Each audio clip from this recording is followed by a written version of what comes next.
السلام علیکم ناظرین۔ بادشاہ اور ملکہ، جب خاموشی نے سب کچھ بدل دیا، ملکہ روز صبح مسکرا کر بادشاہ کو سلام کرتی، مگر ایک دن وہ خاموشی سے محل چھوڑ گئی۔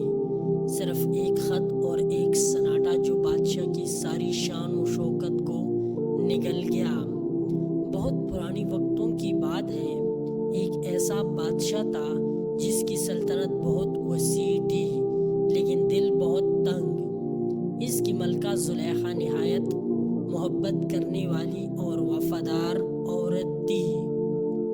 وہ ہر صبح بادشاہ کے قدموں میں بیٹھتی، ناشتہ ساتھ کرتی اور اپنے نرم لہجے سے اس کا دن روشن کرتی، مگر بادشاہ اپنی غرور، طاقت اور حکومت کے نشے میں ملکہ کی قدر نہ کرتا تھا۔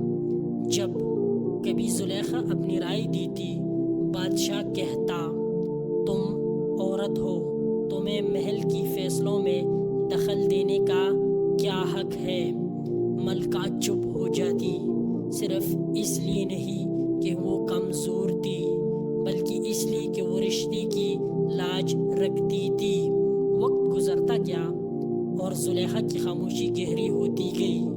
ایک دن اس نے دربار میں آ کر کہا، بادشاہ سلامت، اگر آپ اجازت دیں تو کچھ دن میں اپنے والدین کی حیث جانا چاہتی ہوں۔ بادشاہ نے بنا آنکھیں اٹھائے اجازت دے دی، لیکن وہ کچھ دن کبھی واپس نہ آئی۔ اگلی صبح جب بادشاہ جاگا، زلیخا کی جگہ خالی تھی۔ اس کی چادر، اس کی خوشبو، اس کی موجودگی، سب کچھ خاموش ہو چکی تھی۔ صرف ایک خط رکھا تھا اور اس پر لکھا تھا، میں نے سنا تھا بادشاہ محبت نہیں کرتے، لیکن میں نے چاہا کہ تم اس رویے کے توڑ دو، مگر افسوس تم نے رشتے کو بھی حکم نہ مانا۔ بادشاہ کا دل دہل گیا۔ وہ محل جس میں زلیخا کی ہنسی گونجتی تھی اب قبرستان سا لگنے لگا۔ دربار چلتا رہا، فوجی چلتے رہے، مگر بادشاہ کا دل بند سا ہو گیا۔ وہ روز شام محل کی چھت پر جاتا اور دور آسمان کو دیکھتا، جہاں کبھی زلیخا پرندوں کو کہانی سنایا کرتی تھی۔ مہینوں بعد ایک دن ایک خادم آیا اور کہا، ملکہ سلامت ایک درویش کی کتب خانے میں خدمت کر رہی ہے اور روز وہاں بچوں کو قصے سناتی ہے، مگر جب کبھی اس نے ان سے پوچھا، کیا آپ بادشاہ کو یاد کرتی ہے؟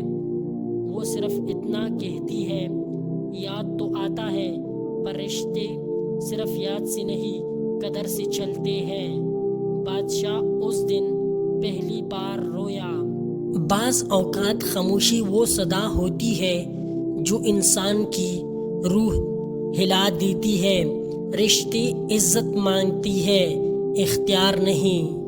اگر ویڈیو اچھی لگی ہو تو لائک اور سبسکرائب کر دیجیے۔ ملتے ہیں اگلی ویڈیو پر، تب تک کے لیے اجازت چاہتا ہوں۔ والسلام۔